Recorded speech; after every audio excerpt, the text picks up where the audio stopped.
ریاست بھائی ہمیں گائیڈ کریں گے کہ پاکستان کے آئین کا آرٹیکل 17 کا 2 کیا کہتا ہے. صحیح. آرٹیکل 17(2) میں کہ آپ پاکستان کی انٹیگریٹی اور سیورنٹی یہ ان دونوں کے دانستہ طور پر اس کے خلاف کام ہو رہا ہے. اور اگر ایسی کوئی پولیٹیکل پارٹی ایسا کام کرتی ہے اور جانتے بوجھتے کرتی ہے تو وہ پھر ٹربل میں ہے. تو میری تو ریکویسٹ ہوگی اپنے دوستوں سے کہ پاکستان کے آئین کو پڑھیں, اس آئین کے ڈومین میں رہتے ہوئے آپ پاکستان کی نیشنل پولیٹیکل پارٹی ہیں, مقبول پولیٹیکل پارٹی ہیں, مقبول لیڈر ہیں, لیکن آپ کسی دوسرے ملک میں جا کر ایسی قانون سازی میں آپ کی سپورٹ نظر آئے, آپ کا کردار نظر آئے, آپ کی خواہشات نظر آئیں, آپ کی باقاعدہ آپ کے ٹویٹر ہینڈلز آفیشیل اس کو ری ٹویٹ کرتے ہوئے نظر آئیں, تو پھر آپ آرٹیکل 17(2) کو ضرور پڑھ لیں. ٹھیک, میں حامد المشرقی صاحب کو بھی خوش آمدید کہوں گا, ہمیں اس وقت جوائن کریں اسکائپ کے اوپر. کیسے مزاج ہیں حامد المشرقی صاحب آپ کے؟ جی تھینک یو عاصم بھائی. حامد مشرقی صاحب, آپ بیرون ملک ہوتے ہیں اور زیادہ تر آپ کو یہ تمام لابسٹ اور یہ تمام گیموں کا حصوں کا چیزوں کا پتہ چل رہا ہوتا ہے. آپ کو کیا لگتا ہے کہ امریکہ میں جو قانون سازی کے لیے جس طرح کی لابنگ کی جا رہی ہے اور پاکستان کے خلاف باقاعدہ میں اس کو سازش کہوں گا, چاہے کسی سیاسی جماعت کی جانب سے بھی ہو رہی ہے, معلوم ہے کہ کون کون ہے اس کے پیچھے, آپ کیا سمجھتے ہیں ایسا بل جو ہے, اول تو بات ہے امید یہی ہے کہ یہ پاس نہیں ہوگا, لیکن یہ بل بھی پیش کرنا یہ تو پاکستان کے ساتھ باقاعدہ آپ کی دشمنی اور پاکستان کے ساتھ غداری ہے. دیکھیے بات یہ ہے کہ میں یہ سمجھتا ہوں کہ اس طرح کے بل کو کسی بھی حالت میں پاکستان کی قوم یا پاکستان کی حکومت یا پاکستان کا ادارہ کوئی بھی کسی بھی طرح قبول نہیں کر سکتا, اور یہ پاکستان کے اندرونی معاملات میں انتہا درجے کی مداخلت ہے. اور میں یہ سمجھتا ہوں کہ اس سے بنیادی طور پر امریکہ کی وہ دوہری پالیسی, امریکہ کی وہ جو ہے نا وہ کیرٹ اینڈ اس کی وہ جو پالیسی ہے وہ بڑی کیرٹ اینڈ اسٹک والی بات. It is carrot and stick. ایک طرف سے تو ہماری تعریف کر رہے ہیں کہ جی آپ نے دہشت گردی میں ساتھ دیا, یہ کیا, دوسری طرف اس طرح کے اپنے ہی بندے سے کر کے بل پیش کروا دینا, اس کا بنیادی مقصد یہ ہے کہ پاکستان کو پریشر میں رکھنا ہے. اس کے علاوہ اور کچھ نہیں ہے. میں نہیں سمجھتا کہ یہ بل کسی بھی صورت کو جو ہے وہ کہتے ہیں نا کہ یہ منظور ہو جائے گا یا یہ امپلیمنٹ ہو جائے گا. لیکن مجھے سب سے زیادہ حیرت اس بات کے اوپر ہے کہ اس کے اوپر جس انداز میں لابنگ کی گئی, جس انداز میں اس کے اوپر کام کیا گیا, ایسے جیسے کہ پاکستان کا جو میں سمجھتا ہوں جو پاکستان کی جو ساورینٹی ہے, جو پاکستان کی جو خود مختاری ہے, یہ اس کے اوپر ڈائریکٹ حملہ ہے, اور پاکستان کو اس کے اوپر باقاعدہ احتجاج کرنا چاہیے, چاہے یہ بل پاس ہو یا نہ ہو. حکومت پاکستان کی جانب سے ابھی تک اس انداز میں جواب نہیں آیا جو آنا چاہیے. سب سے بڑھ کر یہ کہ احتجاج ہونا چاہیے کہ جی آپ اس طرح کا بل پیش ہونے ہی کیوں دے رہے ہیں. ٹھیک ہے, آپ کا قانون آپ کو اجازت دیتا ہے آپ کی کانگریس میں جو مرضی بل پیش ہو, سینٹ میں جو مرضی بل پیش ہو, لیکن وہ جو ایک اور بات کہتے ہیں نا کہ جی آپ کی آزادی وہاں ختم ہو جاتی ہے جہاں سے میرا کالر شروع ہوتا ہے. تو یہ پاکستان کے کالر کے اوپر آپ آ رہے ہیں, پاکستان کے گریبان کے اوپر آ رہے ہیں. آپ کو اس چیز کی اجازت نہیں دی جا سکتی کہ آپ اس طرح کا بل بھی پیش کریں. میں نہیں سمجھتا کہ اس سے کوئی پاکستان امریکہ تعلقات میں کوئی بہتری ہوگی, پاکستان کوئی پریشر میں آ جائے گا, بلکہ اس کا نتیجہ یہ نکلے گا کہ پاکستان آئندہ مزید احتیاط کرے گا. اور تیسری اور آخری بات یہ کہوں گا کہ بالکل کسی بھی سیاسی جماعت کو اس بات کا اختیار نہیں دیا جا سکتا کہ وہ اس انداز کی بدترین لابنگ کرے کہ جس میں پاکستان کی جو بنیادی اساس ہے یا ادارے ہیں یا شخصیات ہیں ان کو نقصان پہنچے. اور میں سمجھتا ہوں کہ یہ امریکہ کے اندر بڑا آسان کام ہوتا ہے, لابنگ کیا, پیسہ خرچہ, اور آپ نے اپنی مرضی کا جناب بل پیش کرا دیا.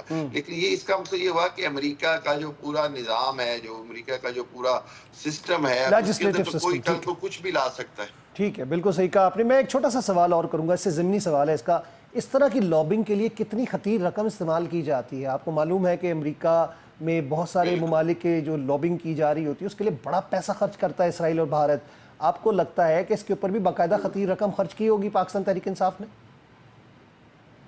دیکھیے رقم تو بالکل خرچ ہوئی ہوگی, اور یہ تحریک انصاف تو یا میں کسی کا نام نہیں لوں گا, لیکن بہرحال کہیں نہ کہیں وہ کہہ رہے جی کو ڈاکٹرز کی ایسوسیشن ہے انہوں نے یہ کیا, جبکہ اس کے پیچھے دیکھا جائے تو وہاں پہ لابسٹ ہمارے جو ہیں پی ٹی آئی کے وہ ماشاءاللہ وہاں پہ ہوتا یہ ہے کہ اگر تو وہ پولیٹیکل ایجنڈا ثابت ہو جاتا ہے تو اس کے اوپر تو وہ پیش ہو ہی نہیں سکتی ہے. یہ تو باقاعدہ کسی بھی فرنٹ کے اوپر کوئی تنظیم ہوگی, بیک اینڈ کے اوپر کوئی اور چیز ہوگی, اس کے ذریعے یہ لابنگ کی جاتی ہے. اور سب سے بڑھ کر یہ میں بار بار یہ کہتا ہوں کہ اگر امریکہ کا نظام اس طرح کا ہے تو کل کو امریکہ میں تو کوئی بھی تحریک لے آئے گا جی کہ اچھا جی آج سے ٹرمپ کو صدر نہیں ہونا چاہیے, اچھا جی آج سے ٹھیک, انگلینڈ بالکل کے صحیح مدعا ہے, کر دو. لیکن یہ رقم والا مقصد مسئلہ یہ بڑا doesn't make مشکوک ہے, sense. یہ رقم والا مسئلہ جو ہے بڑا مشکوک ہے. اس لابنگ کے لیے پیسے انڈیا دے رہا ہے, اسرائیل دے رہا ہے, کہیں نہ کہیں سے تو فنڈنگ آ رہی ہے. میں آؤں گا ریاست علی آزاد صاحب آپ کی طرف ایک مرتبہ پھر. قانون سازی سب کا حق ہے, ہر ملک اپنے ملک کے اندر کر سکتا ہے, جو چاہے وہ لکھے, king can do no wrong, وہ والی بات آ جاتی ہے. آپ کو پتا ہوگا جب ہم اسٹڈیز کرتے ہیں لا پریکٹس کے حوالے سے تو وہاں پہ یہ لکھا جاتا ہے, برطانیہ کے حوالے سے بات ہوتی ہے. لیکن اس کا امپیکٹ کیا ہو سکتا ہے؟ دیکھیں یہ لیجسلیشن یو این او کا جو مینیفیسٹو ہے اس کے خلاف ہے, یو این او کا جو چارٹر ہے اس کے خلاف ہے, جو انٹرنیشنل کنونشنز ہے اس کے خلاف ہے. یہ تمام چیزیں, یہ وہ آج سے 200 سال یا 300 سال پہلے کی بات نہیں ہے کہ آپ نے کسی ملک پہ جا کے قبضہ کر لیا تو وہ ٹیریٹری آپ کی ہوگی. آپ ساری چیزیں ڈٹرمن ہو چکی ہیں, ڈیسائیڈ ہو چکی, each and every thing by virtue of legislation. اور یو این او کو جیسے میں نے چارٹر اور مینیفیسٹو کی بات کی, اس کے اندر یہ ساری چیزیں ڈٹرمن ہو چکی ہیں. یہ درست ہے کہ پاکستان کے اندر اس وقت ایک حقیقت ہے کہ اس وقت پولیٹیکل وکٹمائزیشن ہو رہی ہے. اس ملک کے اندر اس وقت مس یوز آف لا ہو رہا ہے, مس یوز آف اتھارٹی ہو رہی ہے. اس ملک کے اندر عدالتیں اس وقت مینج اور منور ہیں, پیکا ایکٹ مس یوز ہو رہا ہے, بے روزگاری ہے, مہنگائی ہے. ان تمام چیزوں کے باوجود میں سمجھتا ہوں کہ جو کچھ امریکہ کرنا چاہتا ہے نا بائی ورچو آف لیجسلیشن, اس کی قطعی طور پہ اجازت نہیں ہے. یہ ہمارے گھر کے مسائل ہیں, یہ ہماری اپوزیشن اور گورنمنٹ کو بیٹھ کے ان مسائل کا حل نکالنا چاہیے. جب تک یہ سارا سسٹم اس طرح سے چلے گا جو کہ اس وقت میری ذاتی رائے میں سٹیگننٹ ہو چکا ہے اور اس کی وجہ سے بہت سارے معاملات جو ہیں وہ رک چکے ہیں, اس کی طرف آپ کو موو فارورڈ کرنے کے لیے بیٹھ کے سلوشن, کوئی بھی مسئلہ ایسا نہیں ہے جس کا بائی ورچو آف ڈائلاگ یا بات چیت سے حل نہ نکلتا ہو. یہ میں سمجھتا ہوں کہ ہمارے جو سیاستدان ہیں جس کے اوپر قوم دیکھ رہی ہے, یہ ان کی اولین ترجیح اور ذمہ داری ہے کہ ان مسائل کو اور ملک کو اس دلدل سے نکالیں. اس کا حل صرف جیسے کہ پاکستان کے اندر اس وقت جو دہشت گردی ہے نا, یہ کوئی چھوٹا سا مسئلہ نہیں ہے جس کی وجہ سے آپ کی لالیسنس ہو رہی ہے, آپ کا ملک کے اندر رول آف لا, آپ کے ملک کے اندر نظام زندگی اور معیشت برباد ہو رہی ہے. اس کا حل کیا ہے کہ آپ دیکھیں اپوزیشن اس ملک کی ہے نا, عمران خان اس ملک سے تعلق رکھتا ہے, وہ پارٹی اس ملک کی پارٹی ہے. ہمارے ملک کی تمام پولیٹیکل پارٹیز ہمیں بہت عزیز ہیں اور بہت قابل احترام ہیں. انہوں نے اس ملک کو چلانا ہے, اس ملک کے اندر لیجسلیشن انہوں نے کرنی ہے, اس ملک کے تمام انتظام انصرام کو لے کے انہوں نے چلنا ہے. یہ ان کے اوپر آج اگر کوئی اور شخص بیٹھ کے اگر اپنا ایجنڈا ان سے کروا رہا ہے تو کل کو ذمہ داری اور اگر بلیم کیا جائے گا تو سیاستدان ہی ہوں گے. یہ انہیں سوچنا ہے کہ یہ چونکہ اس کا اگر کوئی پازیٹیو ایفیکٹ آتا ہے پھر بھی ہمیں کریڈٹ جاتا ہے, اگر نیگیٹو آتا ہے تو اس کا جو ڈسکریڈٹ ہوگا وہ بھی ہمارے بالکل ایسی ہے, بالکل ایسی ہے. میں بریک کی طرف بڑھوں گا, اگلے مسئلے اور اگلی بات کے اوپر بات کروں گا جس میں ہم سندھ اور پنجاب کے درمیان پانی کی تقسیم کے حوالے سے بات اور آوازیں سن رہے ہیں. اور ایک بڑی طویل پریس کانفرنس ہم نے دیکھی آج مراد علی شاہ صاحب کی. ہم لیتے وقفہ, اس کے بعد دوبارہ ملتے ہیں. ویلکم بیک ناظرین, ایک دفعہ پھر خوش آمدید کہیں گے. آپ کا پروگرام نیوز ون ٹونائٹ میں بات ہم کریں گے پانی کی تقسیم کا ایشو اس وقت نظر آ رہا ہے. ہم ایک دفعہ کالا باغ ڈیم کے حوالے سے بھی بڑی باتیں سنی گئیں, بل پاس ہوئے, کچھ تحریکیں پیش کی گئیں صوبائی اسمبلیوں میں اور وہ نہیں ہو سکا. ابھی اس وقت ہم دیکھ رہے ہیں کہ سندھ کے حوالے سے پھر ایک کانشیس موو ہو رہی ہے اور اس کے اوپر باقاعدہ طور پر سندھ کے اندر نہ صرف مظاہرے شروع ہوئے ہیں بلکہ وفاق کے ساتھ ساتھ پنجاب کا سندھ کے ساتھ جو ہوگا وہ رابطے کے حوالے سے بات کی جائے گی کہ اس کے اوپر کیا سیاست کھیلی جا رہی ہے, کیا واقعی میں ضرورت ہے ہمیں. ہم NFC ایوارڈ ہوتا دیکھ نہیں رہے, یہ زرداری صاحب کے زمانے میں ایک دفعہ ہوا, اس کے بعد دوبارہ ہم دیکھتے ہیں کہ ابھی تک نہیں ہوا, ایکنک کا اجلاس ابھی تک نہیں ہوا. میں رضا ہارون صاحب آپ سے اس پہ سب سے پہلے سوال لینا چاہوں گا کہ آپ سمجھتے ہیں کہ یہ جو نہروں کا مسئلہ چھڑا ہے یہ باقاعدہ ایک سوچی سمجھی سازش ہے یا اس کا واقعی میں مقصد ہے کہ جس کے ذریعے ہم پاکستان میں کچھ پانی کی تقسیم کے ساتھ ساتھ کچھ زرعی آبادی یا زرعی زمینوں کی کاشت کے حوالے سے بات کر رہے ہیں؟ اسم بھائی, سازش تو نہیں کہوں گا میں, اور نہ میں کسی کی انٹینشنز پہ شک کروں گا. یقیناً انٹینشنز یہی ہوں گی کہ پاکستان کے اندر زراعت کے شعبے کو ترقی دی جائے, نئے جدید طریقے جو ہیں جس میں کارپوریٹ فارمنگ, ڈرپ اریگیشن کے سسٹم ہوتے ہیں اس کو استعمال کر کے وسیع اور علاقہ جو آپ کا قابل کاشت نہیں ہے اس کو قابل کاشت بنایا جائے.